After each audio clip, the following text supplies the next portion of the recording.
Welcome, everyone, to Talent Experience Live, your weekly look at everything that you need to know in talent acquisition, human resources, talent management, recruiting, and everything in between.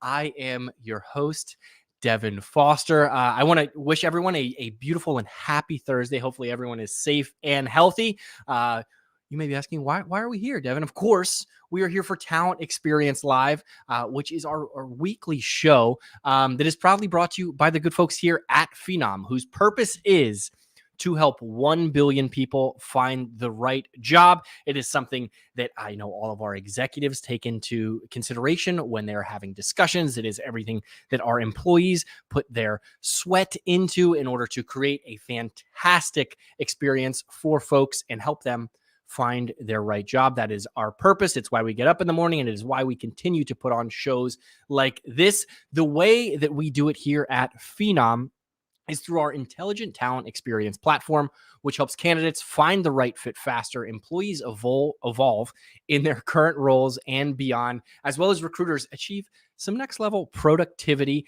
as well as efficiency. And managers, of course, with all of this, they get to build better teams through data analytics and, of course, automation. All of this, everything that I mentioned, helping out candidates, recruiters, employees, and managers, is powered by super slick artificial intelligence and machine learning. So if you are interested in any of this, we've been doing AI and machine learning way before it was a hot topic, talking about generative AI, and now we are doing that as well. So if you're interested, run, don't walk, head on over to phenom.com to learn more. We have a very special guest today and an exciting episode. I'm going to be joined by Phenom CHRO Jess Elmquist, and we are going to discuss really his personal crusade, along with many of his colleagues through podcast, blogs, and other thought leadership communication channels, to share what's in the mind of a CHRO. What are some of the discussions that are being had in HR as a whole, and how that's impacting industries?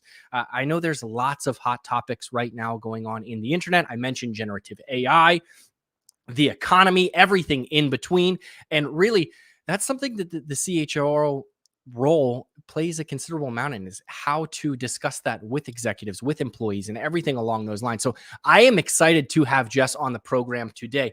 But before we jump into that, it is tradition around these parts that we always kick off the program with a healthy little icebreaker. Get the comments rolling in. It's one of the beauties of doing this program live, is we get to interact with the audience. And today's icebreaker question is, what is the best part of your job?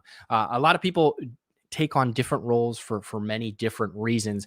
And I think at times it is important to reflect of, what do you enjoy about it? What gets you going to work? Is it the purpose of helping 1 billion people find the right job? I know for me, it is our purpose here at Phenom, but also it is the creative outlet that I get to have at work, the ability to share ideas, really cross teams, across functionalities, and see if it's, number one, a good idea, because not all of my ideas are good ideas, but get constructive feedback on honing in and really perfecting my craft, as well as helping the organization as a whole. And it's something that I greatly appreciate here at Phenom. So we are going to talk about what Jess's favorite part of his job is, and all sorts of other things. Monica Montesa chimes in the comments section.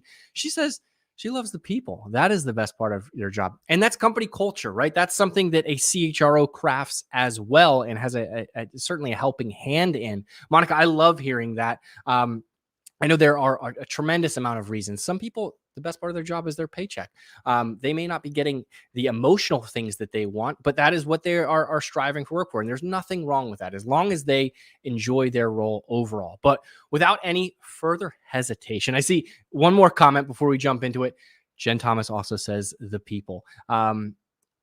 Awesome. They're both on my team. I love the people here as well, but neither here nor there. Let's bring Jess onto the program to get inside the mind of a CHRO a little bit.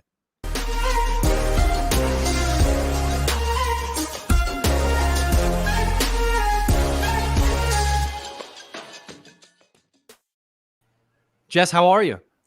Hey, I'm doing well, Devin. How are you today? I am doing fantastic. It's a little smoky over here on the East Coast, but it is okay. Everyone that I know is healthy and safe, and I haven't heard anything otherwise. So it's a great day. How about for you? How's everything out there on the West Coast for you?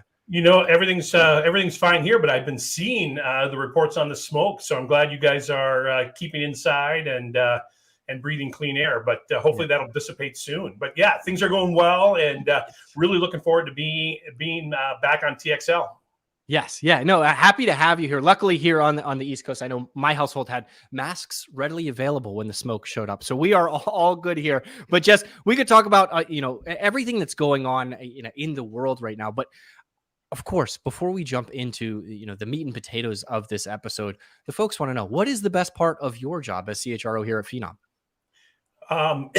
So I think for me, I think I will reflect in some ways what Monica said. It's working with the people. Yeah. But I think more than that is I have the opportunity at Phenom to expand my impact outside of the four walls of our organization and work with other CHROs on their strategies and helping them find solutions, really even outside of the paradigm of Phenom. Being able to be a thought leader and an influencer. So I've had the opportunity of working with really large organizations with complex problems and working with other CHROs because you're so focused day to day in your work at your company. For me to be able to bring in perspective from hundreds of different organizations to say, hey, this is what another organization has been doing. You should think about maybe actually flexing that muscle a little bit here, see if that works for you. And then to see them go, oh, that might be the breakthrough that I need. I love that, working with other senior leaders to be able to support and help them because I have kind of a larger network that I get to access. And so that's what I really love is I love helping people solve complex problems and build relationship with them that way. I love that, Jess. To excuse my sports analogy here, but it's a copycat league, right? We hear that in sports all the time. It's the same thing for businesses, right? Businesses have goals, they have priorities, and I don't want to say stealing, but really taking some of the knowledge that you provide, some of the knowledge that other folks may have from organizations, and applying that to different areas, I think is useful for everyone. You get a better understanding of how one company found success, and you may not take all of it, but you can take bits and pieces and apply it to your own place of business. Now, one question that we love to ask on this program is, it's often said that folks don't grow up and want to be in human resources, right? I've yet to see a little kid on their first day of school holding up a sign that says, I want to be a CHRO. If that photo exists, please share it with me on LinkedIn. I would love to see it. But Jess, I say that because I want to ask you, how did you get into HR? So often we hear that people, quote unquote, fall into human resources, recruiting, talent acquisition, talent management. How did you get your start in the realm of human resources? Yeah, I don't think it's untrue that I think most people find HR because it's not necessarily one of those ready proof, I want to be a fireman, I want to be a lawyer, I want to be, an NBA basketball player. So I do think it's something that's discovered. I wouldn't call it a fall into for me, but I think it's a discovery for me. And where I came from is there's a couple of different pivots. One, I was a public school teacher actually for the first part of my career. So I taught economics and American history for 6 years, and then really wanted to try my hand in business and had an opportunity to work in a business in Minnesota. And in that, I actually found and discovered my passion for business on the business side. So I was a vice president of sales and marketing for my organization for several years before I started to hyper focus more in learning and development and talent. And what I found is that I had a real skill in helping build and motivate teams. And when the organization saw that, and they also saw my background in teaching, learning and development, adult education, curriculum development, they said, hey, you know what? You're really good on the business side. You know how to drive revenue. You understand the principles of business. Could you actually help start to translate that into a learning where we can now bring consistency to our culture? And that was like a eureka moment for me, like lightning hit. And I was like, you're going to literally pay me to help inspire people to accomplish more than they thought possible, giving them a paradigm or new learning that helps them even be better than they were before. And I get to do that en masse with a company that's growing with a mission. Yeah, count me in. And so that really started my journey. So it was more of a people first, learning and development and talent.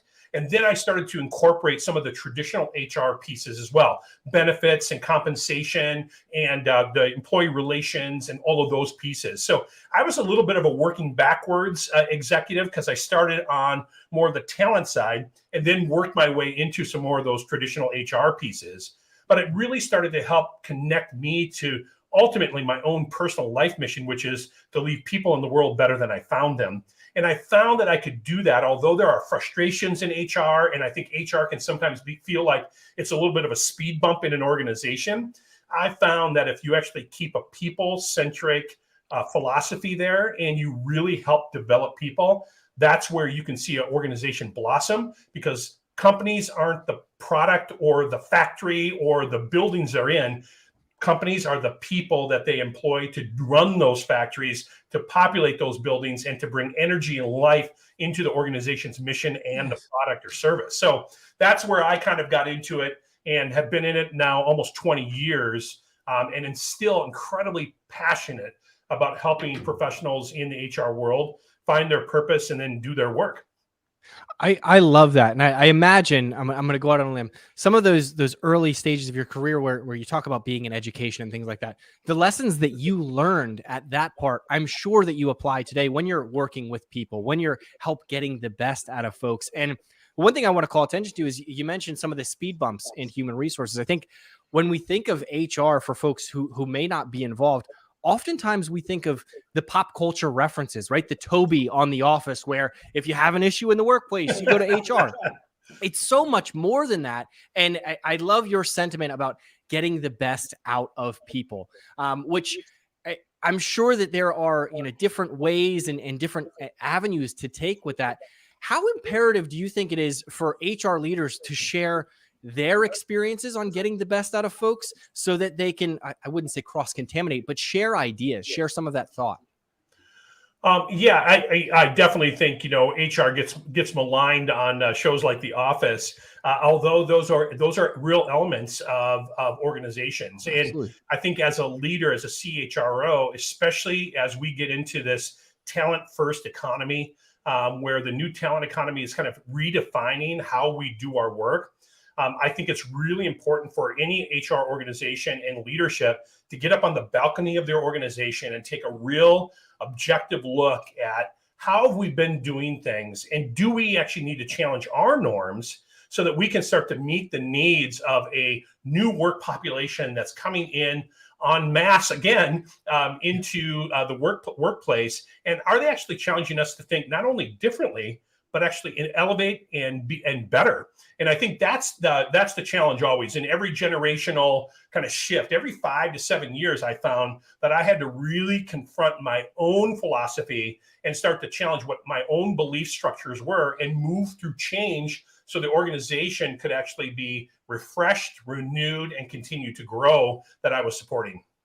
Yeah, if you're not moving forward, you're moving backwards, right? And that can be policies, that can be practices. I mean, I feel like we've been put into almost a wind tunnel over the past 3 years, where there are conversations now in organizations about work from home, remote work, hours of operation, what the new workday looks like that we hadn't have, and that's put all of this on a fast track. Yeah. And to your point, if you're not making progress forward to meet this new batch of talent that's coming in, you may get left behind. And I know you are a wealth of knowledge. You talk about this on a regular basis. You speak with C-suite executives and things like webinars. You have blogs, all sorts of stuff where you're sharing some of your experiences and knowledge. But you also launched a new podcast recently, right? Can you tell us a little bit about that? Yeah, no, I just launched a podcast called Smarter. And the whole principle behind it is it's a leadership-centric podcast. And the idea is that we can all get smarter together. I'm a true believer in collaboration and transparency. The more we can share, I think sometimes we want to somehow control our trade secrets in HR or our special sauce of getting things done. And what I find is when we actually collaborate, all of those special sauces get better.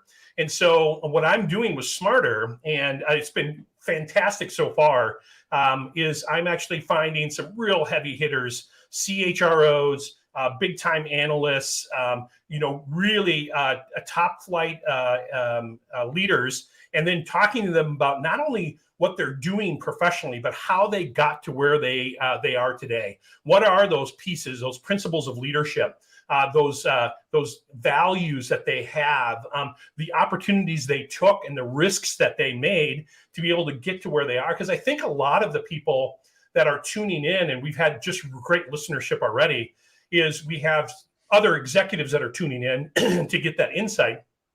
But we also have growing executives, people that are looking to get into those C-suite positions to say, hey, I'm going to tune in because I think I can pick up some morsels here from Smarter. So that's what Smarter's been. It's leadership centric, certainly bringing in kind of an HR element, but bringing in really top flight leaders and talking to them about their own personal journey. It's been fantastic.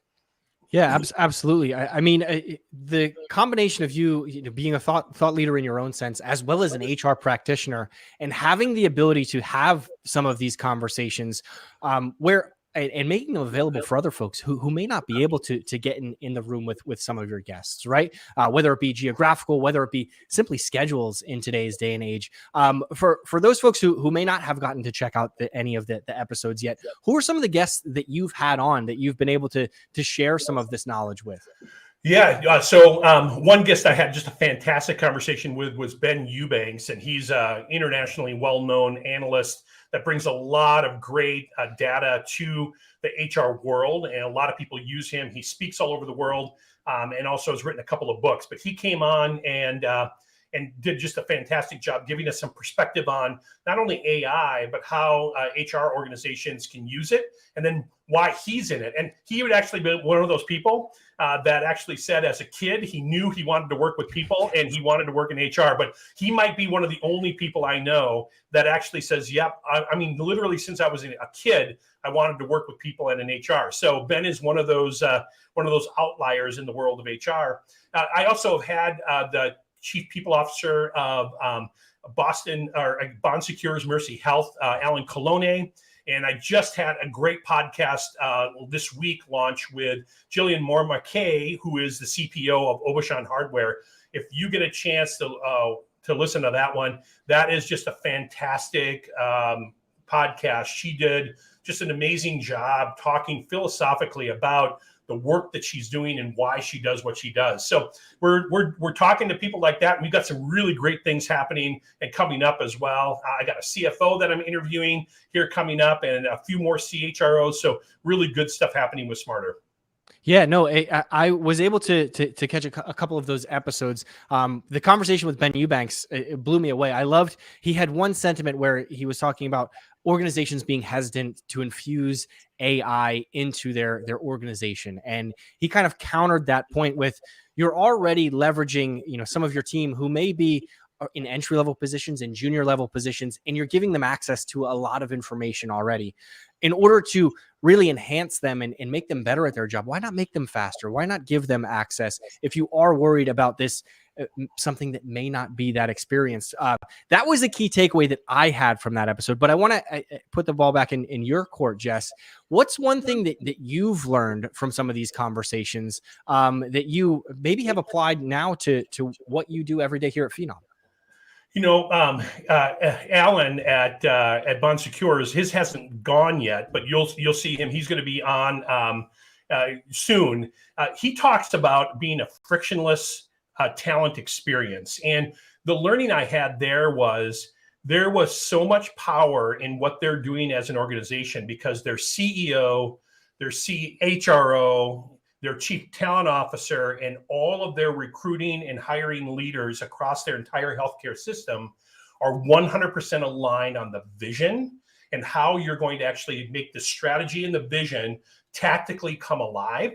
And when you see that time, talent, and treasure align in such a way with such an easy to understand vision of a frictionless talent experience, I'm telling you, it's amazing the throughput and the volume of work that can be done when an organization gets aligned. So alignment to me was one of those big lessons, a good reminder of how important it is to get buy-in on every level and to have a vision that people can grab onto and really hold on to.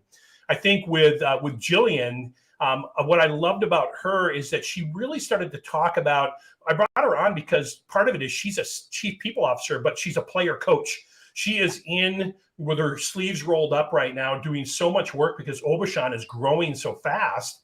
And what I loved about that is that she really had this renewed energy in the work because she was daily not only setting the strategy, but also doing the tactics with the team. And that gave her a real sense of what needed to happen. And her finger was on the pulse. So I thought that was a really good reminder because so many of the CHROs that I work with, including myself, we are in the trench every day. And sometimes I think we're trying to pull ourselves out. And my encouragement there for me even was, you know what, staying involved at maybe a lower level or a level lower than you typically are is a really good thing because you can make, I think, better decisions from a strategic standpoint by doing that. Yeah. And then I think the only other thing I would say is I think Ben Eubanks did a great job talking about AI. And I think part of the thing I learned there is that I think because there can be so much energy and so much concern because of this existential question about AI right now. And I think that's real. I think we have to continue to go, I don't understand as much as I understand, right? I understand a bit of what this is, but I still don't know what this is. For me to say I completely understand where AI is going, that doesn't make sense because no one does. But what we do know is in the here and now, being able to understand how to keep the human in the loop, create accountabilities and transparency with it, and helping your team elevate the work they're doing. Because guess what? We're using automated systems anyway. So now admit it, walk into it, hold it accountable, and find great partners that can help you do that well. Yeah. That was a really good challenge to me too, is don't play like Pollyannish where it's like, everything's great. No, that's not it. But also don't be so like, so worried about it that you're not willing to accept any. Neither of those either ors is the right way. The middle way, I think, is probably the right way in regards to how we're incorporating AI into our systems in HR. Yeah, no, that makes sense. One thing that you mentioned there, with the combination of Jillian's being a player coach and then with Bon Secure's health is the alignment, right? And being a player coach. And I think there's almost a nice little connection there where if you are speaking with folks who may be a level down or, on your team on a regular basis and getting into the trenches, as you put it, rolling your sleeves up, it helps with that alignment, right? And maybe it does help with that understanding or less fear towards AI that you talked about there. If you're speaking with folks who are using this on a regular basis, right? And can see the benefits there. So lots of great insight into all of these conversations, but just, that's not all you're doing. I hop on LinkedIn, you're all over the place. You've been, featured in Fast Company. Recently, I saw an article that you contributed to from Forbes. I'd love to know what is the latest article on Forbes all about? What are you talking about there? Yeah, it's been a real privilege to have an opportunity to help kind of set, hopefully, a tone and give guidance to a larger marketplace. And the Forbes article that I contributed there was really around this idea. I've been having so many conversations with CHROs and talent executives inside of organizations that are finding that there is these kind of traditional kind of boundaries and silos that we've created in HR in the past, that they now are starting to get a little bit in the way of creating that streamlined approach of what talent is happening. So the article is really about breaking through and breaking down the silos of traditional HR that hamper our success today. And there's two really big pieces. Number one is that the new talent economy is real. And the talent that's walking into our workplace today sees their entire experience as one whole thought, right? From candidate to employment and onboarding onto the day-to-day, and then planning my next career is a seamless, constant, ongoing expectation of self-service. I want to be able to have my hand in that every single day. And I don't have the traditional belief that I get hired by someone, I get a job, I put my head down for 3 years, and I don't ask or talk about what my next thing is. I literally am doing it real time. What I've encouraged leaders to think about is when you're hiring someone, be okay and encourage them to look over the shoulder of their current job to the next job day one. And when we can do that, what that allows is it allows that candidate to employee transition to be so beneficial to the employee that they start to actually gain that loyalty from day one with your organization. What I've also found, and what the article is about is we have some traditional silos that actually break the continuity down unintentionally. So typically we've had talent acquisition recruiters. That's one division led by one person, maybe a vice president of talent acquisition. Yeah. Then we have another division, which is talent management, which is, hey, we take anybody that gets hired. All recruiters do is hire and forget. Like they go out and hire the next person. And then talent management takes them after that. And oftentimes those two divisions have made two different technology choices, two different databases, and the continuity of everything I learned about the candidate gets lost, and I don't get to bring any of that forward into my talent management process. So it's almost like starting over. But to the employee, it's one experience. But to us, we go, well, that you got hired, now you're in employment. And the reality of it is they're saying, no, it's my lived experience. So the article is about encouraging people to really challenge their current model, think about how they can bring continuity and seamless flow through that process. And this is just one great example that everybody can relate to, because recruiters and talent management tend to be different types of people, professionals, but bringing those together and connecting their objectives, their goals, what success looks like, all of those pieces, and then helping them have one singular kind of maybe platform to be able to do that work. Super important. So that's the article, and Forbes thought, that's an article that's really timely. So that's why I think they published it. No, I love that sentiment, and what you spoke about there with talent acquisition. It makes me think of, for the past 5 or so years, there's been an urgency on making the application process as simple and as easy as possible. Yeah. And oftentimes, to your point, the talent management side gets left behind. It makes me think of the example, and I'm sure we've all been there, but you're on a road trip, you're driving down the highway, you hop off your exit, and then it's standstill traffic. Immediately, when you're stuck in that standstill traffic, you're looking for the way to get off that road. You're looking for a workaround, which if you were to put that into an employee's perspective, yeah, we've seen a lot of this online. It's after 2 years, they're looking to job hop, to find that next position, to grow their career, to get a bigger paycheck. All of this has really been in the forefront of the news lately in talent acquisition and talent management. I want to ask you, has there been a sense of urgency because of that, where organizations are opening their eyes and saying, oh, this really is a problem because we're looking at turnover rates from our new hires and so on and so forth? Yeah, I think there used to be an idea that, if we lose someone, we can go hire someone else. So certainly the fact that there's more jobs than candidates looking for jobs today in a lot of different sectors, healthcare, retail, hospitality, transportation, and logistics. I think people are now starting to focus on that off-ramp and the stop traffic, to your point. It's a really good analogy. And I think they're also coming to terms with the fact that, you have to answer this question. Is it easier for someone outside of your company to find a new job in your company than people that are inside? And typically when I ask that question of CHROs, they have to kind of chuckle and say, I think it actually is easier for a person not employed to find a new job than people that are at our company.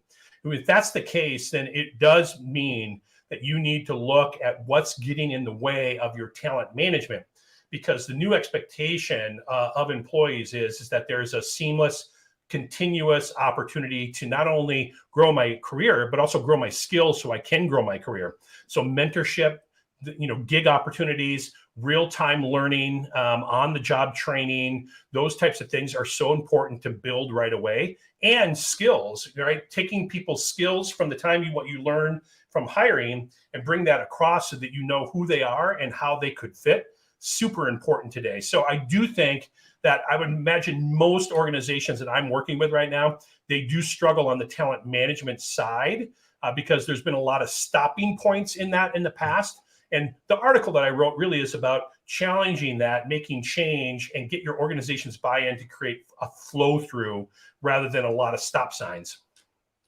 I love that. You hit the nail right on the head. It is stop signs, and there is that disjointed aspect. It is oftentimes easier to find a job externally than internally. And I've watched some of your clips from I Am Phenom where you talk about, rather than a ladder approach where you are very linear in your career path, this new generation of talent is looking for a web of opportunities. That's They're right. looking to network, to hone in on some of those skills, especially as technology changes as rapidly as it is today. But I want to ask you, that's a fantastic topic.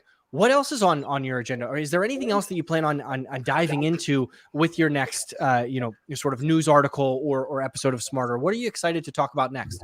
Yeah, we're gonna do an article on the future of succession planning. So that's going to actually build a little bit on what we're doing here, but strategies for a rapidly changing workforce. You inferred that a little bit. So we're going to be talking about that. I'm also going to be talking about preparing the next generation of leaders for work. How are our next generations learning? How are they growing? What is their thoughts around leadership?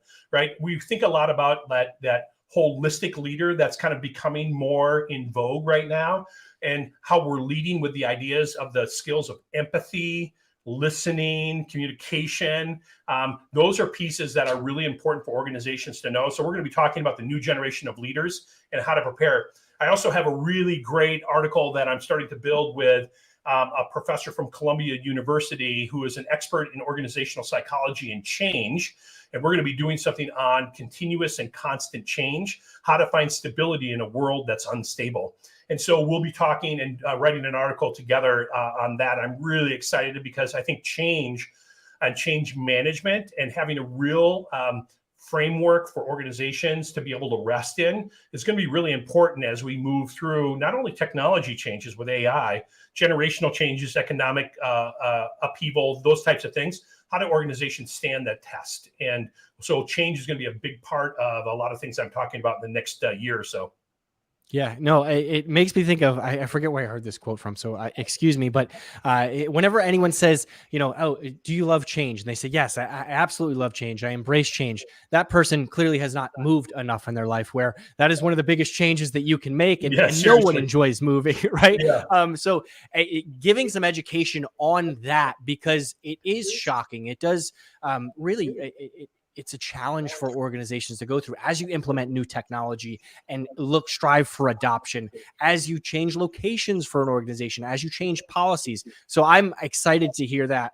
Jess, for the folks who are just tuning in today, because you are a wealth of knowledge, I want to ask you this. Being a practitioner, what are 2 or 3 things that someone who may be tuning in for the first time today that you would want to share with them that they should know as they move forward in their career? I think where we started earlier today in our conversation around kind of these non-traditional paths that people take to get to HR, I think it's a reminder that that our life path, we can look back and try to find the linear pieces of it. But I think our life path often takes different unplanned roads that we end up kind of framing up and going, oh, that actually worked out for the better.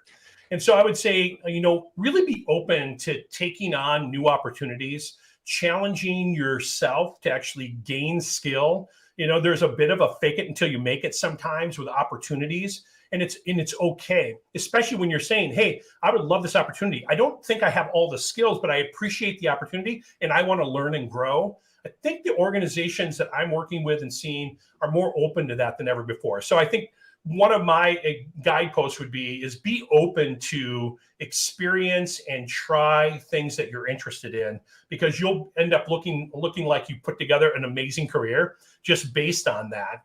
So I think that's number one. I think number two is I always believe that purpose under profession is really important. Certainly you need to get paid a living wage. You need to do things that you're excited about, but having a purpose, like you were talking about, Devin, that you love being at Phenom because you love the purpose of Phenom, which is helping 1 billion people find the right job. That is such an altruistic vision and objective for an organization. So I would say just really understand your purpose. And sometimes people say, my purpose is to make as much money as possible. That's great. Then have an altruism around what that is. But I think having purpose under your profession keeps you energized, because sometimes the title, the comp, the job itself, what you have to do isn't the exciting thing. It's the fact that it's fueling something bigger and deeper in you than maybe the job and the day-to-day every day. So that's a big one for me. And I found that to be true, not only for me, but for many people that I've coached and supported throughout the years. Yeah, I love that, because sometimes you can lose sight of purpose, right? From time and time again, where you may be too ingrained into the work, whatever that may be. But then you hear a story, or for that individual who may be, more monetarily motivated, you get that paycheck, you get that bonus, whatever that may be, and you get to see the big picture again and say, oh yeah, this is why I enjoy doing what I'm doing. I have it on this show when we, see success stories of, folks that are implementing things correctly. When I get to talk to customers. The other thing that I really loved your point there was experimenting and taking chances. It back to a driving analogy, and excuse me for this, but we all have driver's licenses, or most of us have driver's license. Typically, you don't drive a car before you take your driver's test, right? You have the learner's permit and things like that. But there is a point in your life where you've never gotten behind the wheel of a motor vehicle. You have to take that chance in order to grow. It's the same thing with everything else in life. You don't know what you are great at. You don't know what you are good at. You may be better than some others, but you have to take that opportunity and chance. So I really appreciate you sharing those thoughts. Before we go, I did have one last question with you.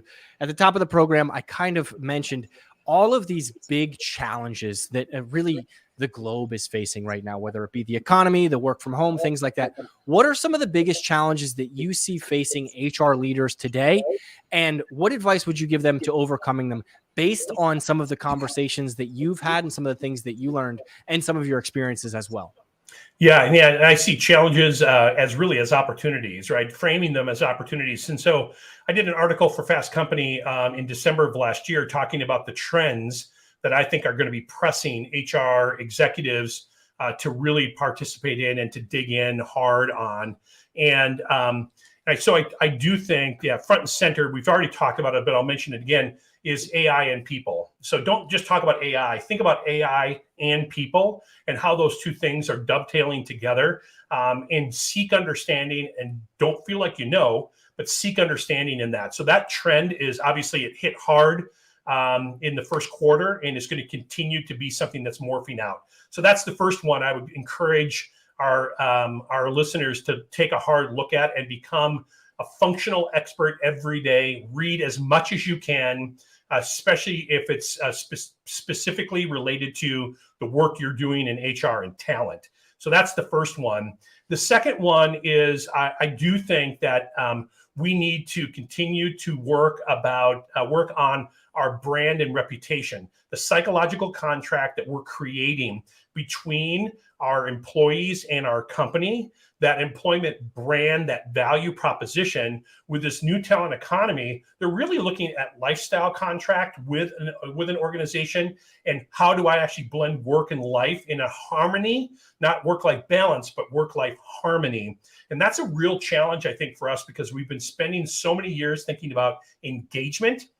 How do we get more discretionary effort from our people? And although that's still a part of this paradigm, the paradigm is shifting. So it's your brand and your reputation as an employer of choice that you need to look at, because I think the value prop has changed in a pretty significant way. We could go into, again, encouraging people to say, you have continued to double down in diversity, equity, and inclusion. It's a critical piece, and it needs to be a mainstay, a very significant pillar in the work that you're doing, keeping it front and center in your organization. And then finally, I think a big, broad one that I love, that I think about all the time, is new nostalgia.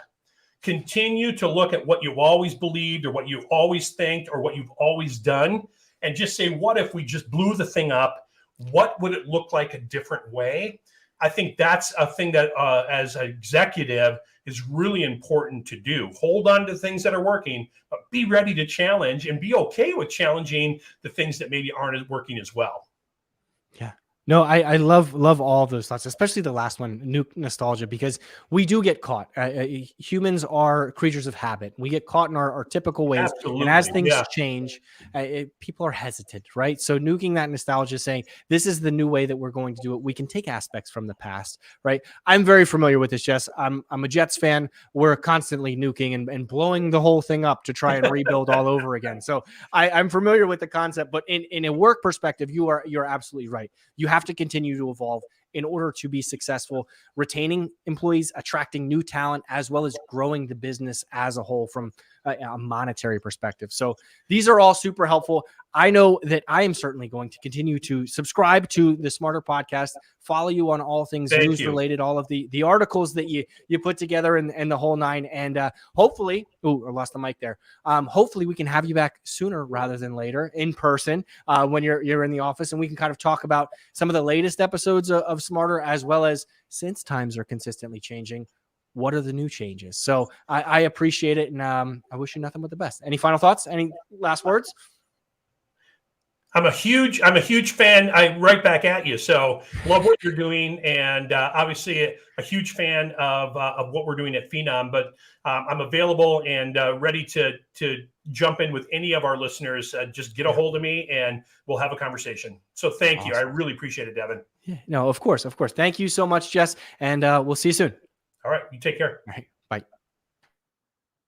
There you have it. That was Jess Elmquist, who is CHRO here at Phenom. We talked about a number of topics there, nuking nostalgia. We talked about conversations with Ben Eubanks and the Arbitron Company, as well as Bond Secure Mercy Health, everything in between. For those of you who may have missed the beginning of the episode, just recently launched a podcast. It is available on Apple, Spotify, YouTube, as well as LinkedIn. It is called Smarter. He's meeting with C-suite and C-level executives to talk about the challenges that HR and organizations are faced with today. That is live as we speak. So don't forget to subscribe, like, share, all of that good stuff.